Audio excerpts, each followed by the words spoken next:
తెలంగాణలో అధికారంలోకి వచ్చిన కాంగ్రెస్ ప్రభుత్వం ఇచ్చిన హామీల అమలు దిశగా ముందుకు సాగుతోంది. అయితే యాసంగి సీజన్కు సంబంధించిన రైతు బంధును కాస్త ఆలస్యం చేసింది. ప్రభుత్వం కొత్తగా ఏర్పడడంతో నిధుల మంజూరులో ఆలస్యం జరగడంతో రాష్ట్ర వ్యాప్తంగా ఉన్న రైతులు అసంతృప్తి వ్యక్తం చేస్తున్నారు. ఇప్పటి వరకు 2 ఎకరాల లోపు భూమి ఉన్న వారికి డబ్బులు వేసినట్లు తెలుస్తోంది. ఇప్పటికీ ఆలస్యం కావడంతో నేటి నుంచి త్వరితగతిన రైతన్నల ఖాతాల్లో రైతు బంధు డబ్బులు జమ చేయాలని మంత్రి తుమ్మల నాగేశ్వరరావు ఆదేశించారు. అలాగే ఈ నెల చివరిలోపు అందరి ఖాతాల్లో డబ్బులు జమ అయ్యేలా చూడాలని మంత్రి అధికారులకు సూచించారు.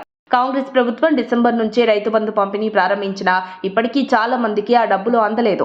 మొదట తక్కువ భూ విస్తీర్ణం ఉన్న రైతుల నుంచి మొదలుకొని ఎక్కువ భూ విస్తీర్ణం ఉన్న రైతులకు రైతు బంధు డబ్బులు విడుదల చేస్తున్నారు.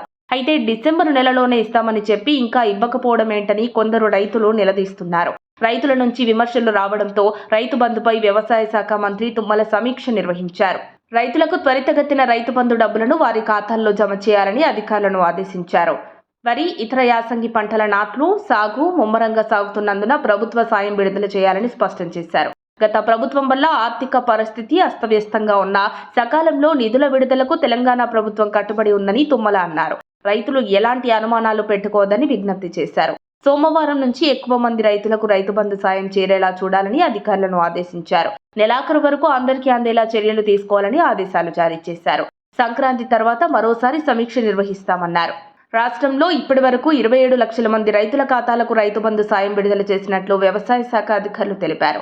ఇక రైతు బంధు పంపిణీ ఆలస్యంపై ముఖ్యమంత్రి రేవంత్ రెడ్డి సైతం క్లారిటీ ఇచ్చారు. రైతు బంధు పంపిణీ ఆలస్యం కావడానికి కారణాలను వివరించారు. ప్రభుత్వం దగ్గర ఉన్న నిధులను ప్రభుత్వ ఉద్యోగుల జీతాలు, పెన్షన్ల కోసం మళ్లించామని చెప్పారు. అందుకోసమే రైతు బంధు నిధుల పంపిణీ ఆలస్యమైందన్నారు. ప్రభుత్వ ఉద్యోగులకు జీతాలు ఆలస్యంగా ఇస్తే వాళ్ళ సిబిల్ స్కోర్ పడిపోయే ప్రమాదం ఉంటుందని, లోన్లు, ఇతర అవసరాలు ఉంటాయన్నారు. ఇక నిరుపేద ఆడపడుచులకు వివాహ సమయంలో 1,00,000 ఆర్థిక సాయంతో పాటు తులం బంగారం ఇవ్వడానికి ప్రభుత్వం కసరత్తులు చేస్తోంది. రాష్ట్ర వ్యాప్తంగా సగటున కళ్యాణ లక్ష్మి స్కీమ్ను ఎంతమంది తీసుకుంటున్నారో, గతంలో ఎంత బడ్జెట్ ఉంది, తులం బంగారం అదనంగా ఇవ్వటం వల్ల అయ్యే అదనపు ఖర్చెంత అనే అంశాలపై వెంటనే నివేదిక ఇవ్వాలని ఉన్నతాధికారులను ప్రభుత్వం కోరింది.